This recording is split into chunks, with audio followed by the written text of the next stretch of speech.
Okay, welcome back. Dr. John Bentley is standing right next to me. Yes, this is the Ask the Vet segment. Call this number right now, 251-602-1525. And while we're talking to him, you want to call in, ask your question. That question will come to me and I'll ask it for you. Okay? Now that we're clear with that. Happy Monday. Thank you. It's good to see you always. We have a question. Okay. This is from a young lady that called in that has a blue-nosed pit bull, and the pit bull is having strange hacking coughs throughout the day. She wants to know, what is this? And of course, I want to go a step further to ask, how can you treat it? Okay, well, it depends on what it is. There's a fairly long list. That's kind of a vague symptom. The most common things are going to be what we call kennel cough, which is sort of like the common dog cold. They catch it from other dogs that are infected. So if that particular dog isn't around any other dogs ever, like it's only in the backyard, never goes anywhere, then it's not likely to be kennel cough, obviously. Well, then you have to worry about, okay, does it have heartworms? Heartworms can cause a hacking cough. They get those through mosquito bites. You have to give them prevention. Most preventions are a monthly pill that you give them or a monthly drop-on product.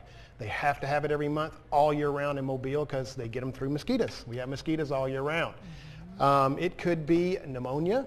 It could be that he's got what they call an aspiration pneumonia, where he's playing around in the yard, sucks something down his windpipe.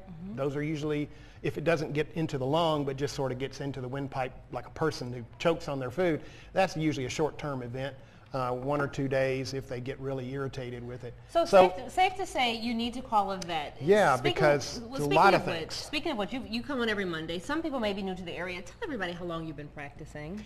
Oh boy, do I really have to think about to. that? It's a long time. I've been a veterinarian for 30 years this year. So, and I've been practicing in Mobile for most of that time. So Dr. B, you know your stuff. Okay, real quickly, Allison wants to know, she has a 6-month-old American Bulldog named Sally who chews on everything. That's why she said it too. Yeah. She's my producer.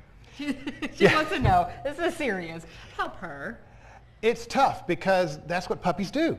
They're supposed to. That's how they lose their teeth. That's how they make their teeth stronger. That's the way they play.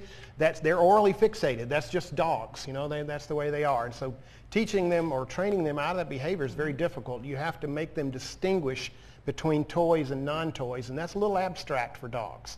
So it's very difficult.